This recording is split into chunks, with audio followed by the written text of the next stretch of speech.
이 라오디게아라는 이 도시에는 이 백만장자도 많았다고 할 정도로 굉장히 부유한 도시였습니다. 부럽지 않습니까?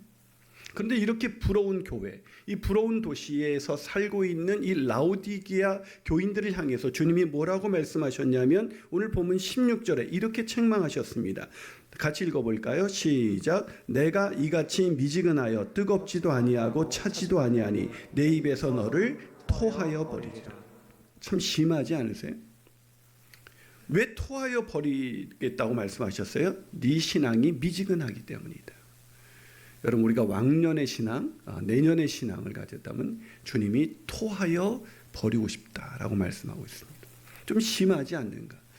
왜 이렇게까지 말씀을 하실까? 미지근한 게 뭐 그럴 수도 있는 거 아니겠습니까? 그런데 이 라오디게아 교인들은 이 미지근하다면 토할 수밖에 없다라는 걸 누구보다도 경험적으로 알고 있었던 사람들입니다. 무슨 말인지 좀 설명을 해보면 이 라오디게아의 물은 석회질이 많아서 먹을 수가 없었습니다. 그래서 북쪽으로 약 7km 떨어진 이 히에라볼리, 제가 그 사진도 있는데 그 사진, 네. 자, 이건 제 사진은 아닌데 제가 여기에 갔었습니다. 이 히에라볼리 온천이 이런 식으로 되어 있는데 이 온천이 굉장히 유명한 온천입니다. 이 온천에서 물을 끌어다 먹었고 또 그 남쪽으로 12km 정도 떨어진 골로새, 아까 사진에서 보셨죠? 거기에서 차가운 냉수가 있었는데 그 냉수를 수로로 끌어다 물을 먹었습니다. 즉 히에라볼리의 뜨거운 온천과 골로새의 차가운 냉수를 이 식수로 썼던 것이죠.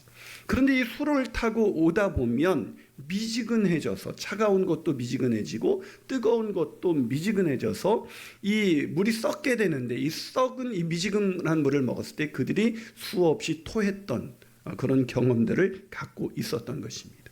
그래서 그들은 이 미지근하면 토할 수밖에 없는 미지근한 그런 물을 먹었던 이 라오디게아 교인들이었는데 이 교인들에게 미지근하다, 너희 신앙이 바로 미지근하다, 이 말은 토할 수밖에 없다라는 그런 경고라는 것을 쉽게 알 수 있었던 사람들이라는 것이죠. 사랑하는 여러분, 미지근한 신앙은 주님이 토하고 싶은 신앙이다라고 말하고 있습니다. 혹시 코로나19로 인해서 우리의 신앙이 미지근해져 있지는 않습니까? 그렇다면 우리가 어떻게 이 미지근한 신앙에서 벗어날 수가 있는 것일까요? 첫 번째로 부하려는 데 마음 두지 말고 영적인 부요함을 추구해야 합니다.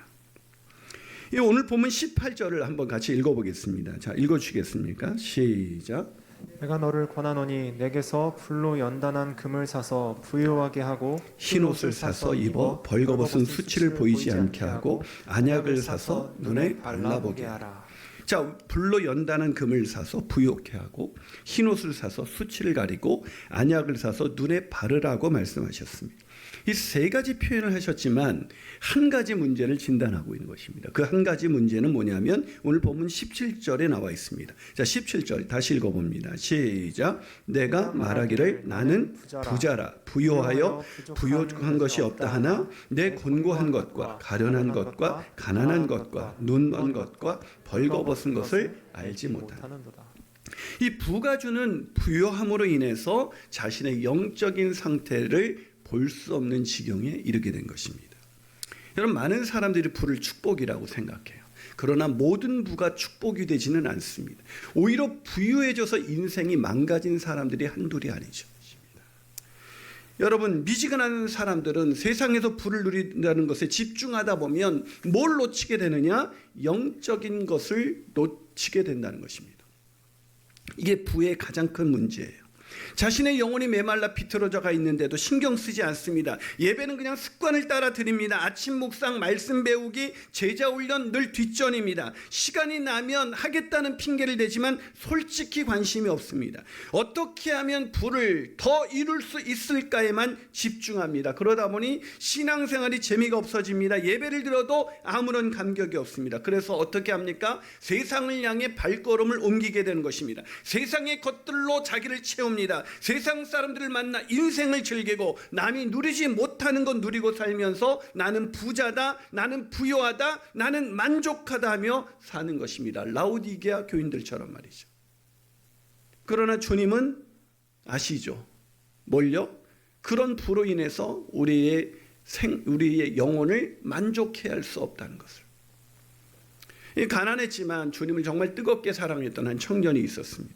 근데 이 청년이 정말 취업이 어렵다는 그런 대기업에 취업을 하게 됐습니다. 얼마나 감사했겠습니까?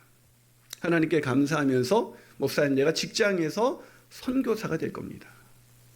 그런 마음으로 직장에 갔습니다. 하지만 승진이 되고 점점 어느 정도 부를 이루게 되면서 뭐가 생각했냐면 이 하나님, 예전에 이 친구가 워낙 가난했기 때문에 엄청난 생활이 나아진 것에도 불구하고 이 젊은이는 만족할 수가 없었습니다. 그래서 돈을 더 벌어야겠다는 생각이 그의 마음을 사로잡기 시작했습니다. 더 승진해야겠다, 더 높이 올라가야겠다라는 생각이 사로잡게 되면서 이제는 주님은 안중에도 없는 그냥 형식적이고 미지근한 신앙생활을 벗어나지 못한 채 살아가고 있었습니다. 가난할 때 정말 영혼이 뜨거웠었는데 부유해지면서 신앙이 식고 만 것입니다.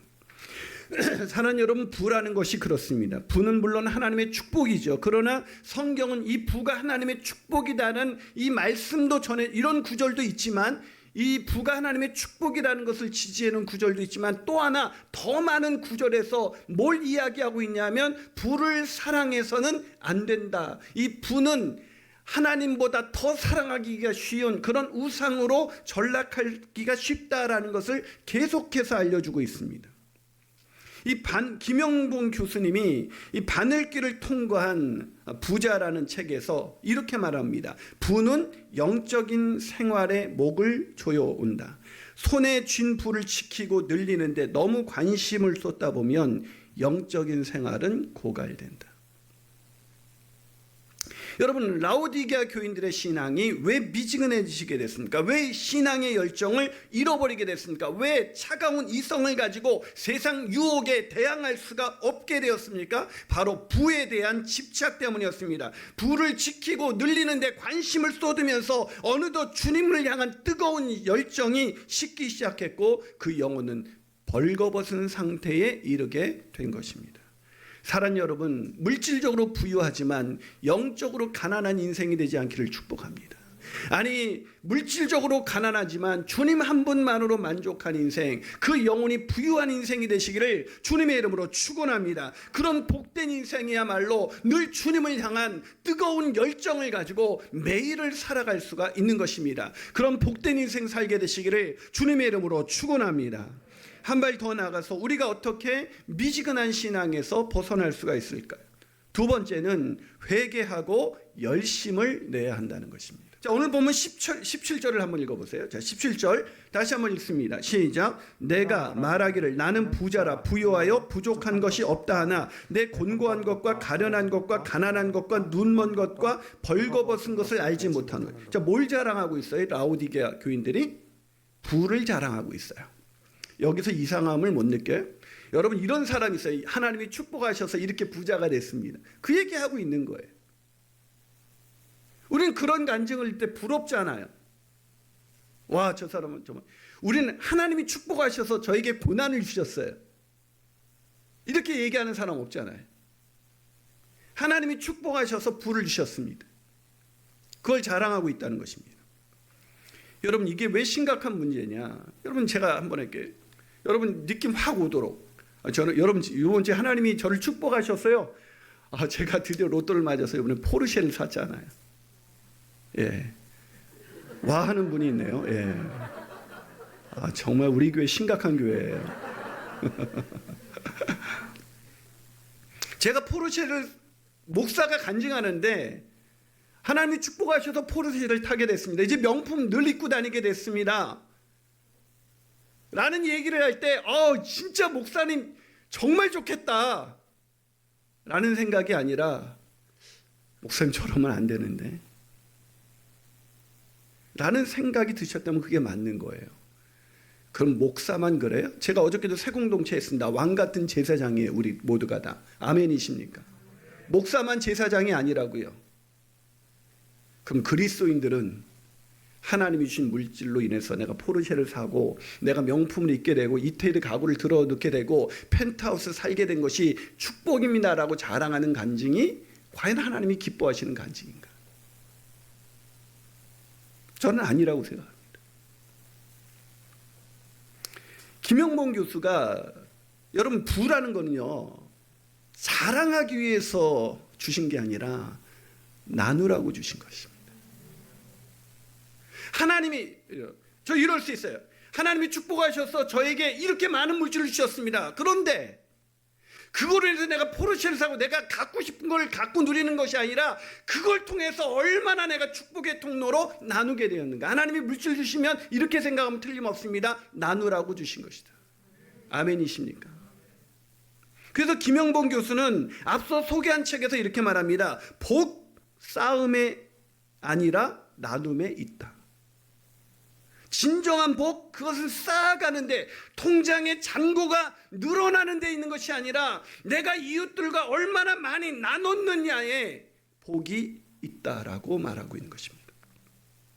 그런데 이 라오디게아 교인들은 이 나눔의 축복을 누리지 못했습니다. 그러니까 자기의 부를 자랑했죠. 자기가 부로 인해서 가지게 된 것, 자기가 부로 인해서 누리게 된 것, 자기가 부로 인해서 남들이 누리지 못했던 것, 그걸 하나님의 축복이라고 생각했는데 하나님은 너희들이 벌거벗어 있다, 너희들이 수치스럽다, 토해버릴 정도로 미지근한 신앙이 된 것이 바로 그 부를, 나눠야 할 부를 너희들이 소유하면서 그걸 가지게 되면서 너희들이 하나님을 향한, 나를 향한 그 열정과 그 신앙의 뜨거움과 그 열정을 잃어버린 것이다라고 하나님이 말씀하고 있는 것입니다.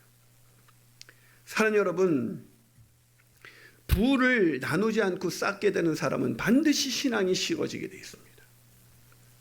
그래서 그리스도인들은 부를 자랑할 틈이 없어요. 왜? 주신 부를 나누게 되니까. 아멘이십니까? 그런데 여러분, 우리가 여기서 아멘하지만 실제적으로 우리가 정말 부를 나누며 살아가는가? 정말 우리는 얼마나 나누며 사는가? 요번에요. 이제 우리가 가정 채플 운동을 하면서 가정 예배 속에서 한 목자님이 가정 예배를 드렸어요. 근데 이제 거기 선한 사마리아인의 비유를 듣다가 자기들에게 적용하기 시작하는 거예요. 결국은 그렇게 우리가 누구를 도왔는가? 생각하다 그 목자님의 딸이 아빠 난 누구를 도운 게 없어요. 그럼 지옥 가는 거잖아요. 아빠 우리 가정 뭐 도운 거 있어요? 순간 그 목자님이 정말 머리로 한 대를 얻어맞은 것처럼. 여러분 죄송한 얘기지만 교회에서 제일 안 나오는 헌금이 구제헌금이에요. 그래서 우리가 특별헌금을 구제나 선교에 쓰는 이유가 그 평상시 그 헌금이 너무 나오지 않기 때문이에요. 여러분 우리가 신앙이 언제 뜨거워졌는지를 생각해 보세요. 고난의 때가 아니었습니까? 가난의 때가 아니었습니까? 하나님 아니면 그 무엇도 의지할 수 없을 때가 아니었습니까? 그러나 하나님이 우리를 축복하셔서 물질로 축복하셔서 살만해지기 시작했을 때 우리가 점점 미지근해지고 우리가 망가지지 않았나요? 점점 하나님과 멀어지기 시작했고 돈을 의지하기 시작했으며 마침내 하나님보다 돈을 더 사랑하기 시작한 건 아니겠습니까? 사랑하는 여러분, 우리가 어떻게 다시 하나님을 뜨겁게 사랑할 수 있을까요? 그건 회개하고 주님께로 열심을 내는 것입니다. 회개하고 열심을 내라고 말합니다. 여기서 회개는 단순히 나 돌이킵니다, 잘못했습니다 라고 인정하는 것이 아니라 우리가 사랑했던 라오디게아 교인들이 사랑했던 그 부를 내려놓는 것입니다. 삭개오처럼 내려놓는 것입니다. 내려놓는 것 다른 말로 하죠. 나누는 것입니다. 삭개오가 주님 앞에 회개하고 돌이켰을 때 자신의 소유를 다 팔아서 절반을 나눠주고 누군가에게 토색한 일이 있다면 더 많이 갚겠다라고 말하고 돌아선 것, 그게 바로 회개인 것입니다. 잔 웨슬리는 말했죠. 나는 돈지갑이 회개하지 않은 자 회개를 믿지 않는다. 사랑하는 여러분, 오늘 라오디게아 교인들에게 하나님이 회개를 촉구하고 계십니다. 이 회개는 그냥 뉘우치는 것이 아닙니다. 참된 회개는 하나님보다 더 사랑했던 그 물질을 내려놓고 그 물질을 나누고 이제 주님께 내어드리며 주님을 쫓아가는 것입니다. 주님만 더 사랑하는 것입니다. 주님 외에 다른 건 내 마음에 두지 않는 것입니다. 그런 회개가 저와 여러분의 삶 가운데 있게 되시기를 주님의 이름으로 축원합니다. 마지막으로 우리가 어떻게 미지근한 신앙생활에서 벗어날 수 있을까요? 그것은 주님 오실 때를 준비하는 마라나타의 신앙으로 살아야 합니다. 여러분, 미지근한 신앙에서 회복되는 길은 하나님보다 더 사랑했던 걸 회개하고 주님을 향해서 열심을 내는 것입니다. 그러나 이 주님을 향해서 열심을 낸다는 걸 우리는 오해합니다. 자꾸 종교적으로 뭔가를 많이 하는 것을 열심이라고 생각해요. 여기서 열심은 그게 아니에요, 여러분. 하나님 사랑하지 않는데도 종교적인 그 봉사를 많이 할 수 있어요. 제가 간증을 듣다 보니까 너무 청년회 때 조그만 교회에서 너무 열심히 봉사하다가 대학을 졸업하면서 이제 다시는 교회를 봉사하지 않겠다고 봉사를 끊어버린 사람도 있습니다. 지금 다시 회복되고 있지만, 우리가 외적으로 얼마나 열심히 봉사를 많이 하고 있는 그런 열심을 말하는 게 아닙니다. 그렇다면 열심을 내라. 이 무엇을 열심을 낸다는 건 뭘 말할까? 이걸 이해하기 위해서 오늘 본문 19절과 20절을 우리가 읽어봐야 됩니다. 자, 19절 20절을 여러분 한번 읽으시겠습니까? 시작. 물은 내가 사랑하는 자를 책망하여 징계하노니 그러므로 내가 열심을 내라. 회개하라. 볼지어다 내가 문 밖에 서서 두드리노니 누구든지 내 음성을 듣고 문을 열면 내가 그에게로 들어가 그와 더불어 먹고 그는 나와 더불어 먹으리라. 자, 주께서 부에 대한 집착으로 미지근해진 이 라오디게아 교인들에게 열심을 내라, 회개하라고 말씀하신 다음에 어떤 말씀을 하셨어요? 이게 그 다음에 나오는 본문이에요. 갑자기 마음의 문을 두드린대요. 갑자기 마음의 문을 우리가 이 구절을 되게 많이 오해하죠. 전도할 때 쓰지 않습니까? 주님이 지금 당신의 마음을 두드리고 계십니다. 마음의 문을 열면 주님께서 들어가셔서 당신과 영원히 먹습니다. 근데 여러분, 이 본문이 지금 라오디게아 교인들에게 쓰여진 본문입니다. 라오디게아 교인들은 믿는 사람들이라고요. 믿지 않는 사람들에게 전도할 때 쓰여진 구절이 아니라 믿는 사람에게 쓰여진 구절이에요. 여러분 아셔야 돼요. 물론 믿지 않는 사람에게도 물론 이 구절 적용해서 응용해서 사용할 수 있겠죠. 그러나 본질적으로 첫 번째 이 구절은 바로 믿는 사람에게 쓰여진 구절이라는 것입니다. 미지근해진 신앙을 가진 이 라오디게아 교인들에게 하나님이 너희들의 문을 두드리고 계신다라고 말하는 것입니다. 자, 이 구절은 무슨 뜻입니까? 이 예수님을 영접해라, 예수님을 구주와 주님으로 영접해라, 그런 뜻이 아니라 예수님을 이미 믿고 있는 사람들이 하나님의 뜻대로 살지 못했던 그들에게 마음의 문을 두드린다. 이것은 주님이 이제 다시 와서 결산할 날이 있으니 깨어서 준비해라 라는 얘기입니다. 주인이 너의 마음을 두드리고 계신다. 주인이 문을 열고 들어오시는 것입니다. 우리가 문고리가 밖에 없어서 주님께서 못 열고 들어오시기 때문에 우리가 열어야 들어오신다는 뜻이 아니라 주인이 다시 우리의 마음의 주인이 누구십니까? 우리 영혼의 주인이 누구이십니까? 바로 예수 그리스도이신 줄 믿으시길 축원합니다. 그분이 우리의 마음의 문을 두들 때 종인 우리는 마땅히 문을 열어야 되는 거죠.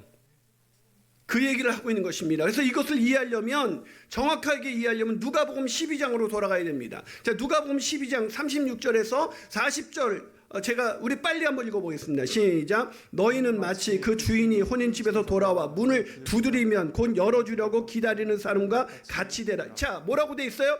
혼인집에서 주인이 돌아와서 문을 두드리면 열어주려고 기다리는 사람같이. 이 구절이에요. 자, 계속 있습니다. 시작. 주인이 와서 깨어있는 것을 보면 그 종들은 복이 있으리로다. 내가 진실로 너희에게 이르노니 주인이 띠를 뜨고 그 종들을 자리에 앉히고 나와 수종들이라. 주인이 혹 2경이나 혹 3경에 이르렀어도 종들이 그같이 하고 있는 것을 보면 그 종들은 복이 있으리로다. 너희도 아는 바니 집주인이 만일 도둑이 어느 때에 이를 줄 알았더라면 그 집을 뚫지 못하게 하였으리라. 그러므로 너희도 준비하고 있으라. 생각하지 않은 때에 인자가 오리라. 할렐루야. 이 얘기예요. 주님이 우리의 마음을 두드릴 때, 우리 주인이 다시 우리 마음의 집에 오실 때 우리가 깨어서 준비하고 있어서 오직 주님을 위하여 주께서 주신 재물을 우리가 다 잘 사용하고 있는가, 이걸 얘기하고 있는 것입니다. 사랑하는 여러분, 그런데 라오디게아 교인들은 어떻게 살았습니까? 이 마라나타의 신앙, 주님 다시 언제 오실지 모르니까 늘 깨어서 준비하면서 주님이 문을 두드리실 때 주여 어서 오시옵소서 하고 준비되고 깨어있는 상태로 마음의 문을 열 수 있어야 되는데, 그렇게 살지 못하고 주님이 주신 물질을 가져다가 그 물질이 자신의 것이라고 생각하고 주인의 것이 아니라 자신의 것이라고 생각하고 자기가 벌었으니까 그래서 마음대로 썼던 것입니다. 사랑하는 여러분, 우리가 주님 다시 오실 때 무엇을 자랑할 수 있겠습니까? 주님이 나에게 부를 주셔서 내가 이 세상에서 마음껏 누리고 살았습니다. 스포츠카를 굴리고 명품을 입고 이태리 가구를 드러내고 정말 사람들이 부러워하는 집에서 마음껏 살고 너무 넘쳐서 자식들에게도 펑펑 나눠주고 이렇게 살았습니다. 감사합니다. 이걸 자랑할 수 있겠습니까? 부끄러운 일이 되는 거죠. 만약에 하나님이 우리에게 맡겨주신 그 부를 우리 자신만을 위해서 썼다면, 우리 자식들을 위해서 남겨줬다면 그건 부끄러운 일이 될 것입니다. 오히려 주님 다시 오실 때 우리가 무엇을 자랑할 수 있습니까? 하나님이 주신 재능, 하나님이 주신 물질, 하나님이 주신 것을 하나님의 나라와 이웃을 위하여 나누며 살았습니다. 이것 아니겠습니까? 그런 사람들에게, 그런 사람들이 되라고 라오디게아 교인들이, 니네 부에 취해서 그렇게 살면 안 된다고, 니네는 지금 벌거벗어 있다고, 니네들은 지금 수치스러운 삶을 살고 있다고, 그건 축복이 아니라고 말씀하시면서 그 라오디게아 교인들이 회개하고 마라나타의 신앙으로 주님 다시 오시는 날 준비하며 살아가기 위해서 주님이 말씀하신 것입니다. 그러면서 주님이 이렇게 말씀하십니다. 이기는 그에게는 내가 내 보좌에 함께 앉게 하여 주기를, 내가 이기고 아버지 보좌에 함께 앉은 것과 같이 하리라. 무슨 얘기입니까? 이 세상에서 이기는 그가 누굽니까? 세상 헛된 부에 자신의 마음을 빼앗기지 않는 자, 오히려 세상 헛된 것에 빼앗기지 않고 덧없는 것에 자신의 마음을 주지 아니하고 오직 하나님을 믿는 믿음, 그 열정을 가지고 그 부를 하나님의 나라를 위하여 아름답게 나누며 살아가는 그에게는 하나님의 보좌에 함께 앉히겠다고 하나님은 말씀하고 있는 것입니다. 그런데 까맣게 잊고 그냥 미지근한 상태로 그걸 잊고 있었던 저에게 하나님께서 이 말씀을 준비하면서 또 김범수 의장의 그 기부 소식을 듣게 하면서 제가 얼마나 미지근한 상태로 이 신앙생활을 하고 있는지 생각해보니, 제가 신학교 때 가난할 때 그땐 정말 뜨거운 신앙으로 주님께 다 드리고도, 받았던 10만 원 전체를 다 드리고도 한 번도 아깝지 않았던 그런 삶을 살았는데, 하나님이 축복하셔서 정말 대형교회, 부유한 교회에서 부목사로 살면서 어느덧 부유한 것에 익숙해진 내가 마치 하나님을 누구보다도 뜨겁게 사랑한다면서 입술로 말하는 내가 실상은 미지근한 신앙의 소유자였던 것을 하나님이 저에게 보여주신 것입니다. 사랑하는 여러분, 우리 교회는 창립 10주년을 맞이하고 있습니다. 이 10주년을 맞이하면서 우리 교회가 어떤 교회가 되어야 될까? 정말 뜨거운 신앙의 열정을 가지고, 왕년의 신앙이 아니라, 내년의 신앙이 아니라 오늘 뜨거운 열정을 가지고 매일을 살아갈 수 있는 그런 교인들로 넘치는 교회. 그 뜨거운 신앙이라는 것은 종교적인 열심을 내는 것이 아니라 나에게 주어진 부를 이웃과 나누기에 추조하지 않는, 왜? 하나님 한 분만으로 부요한, 하나님 한 분만으로 만족한 그런 오늘을 살아가기에, 오늘 그렇게 살아갈 수 있는 사람 아니겠습니까? 그런 뜨거운 신앙으로 다시 10년을 달려가시는 저와 여러분이 되시기를 주님의 이름으로 축원합니다.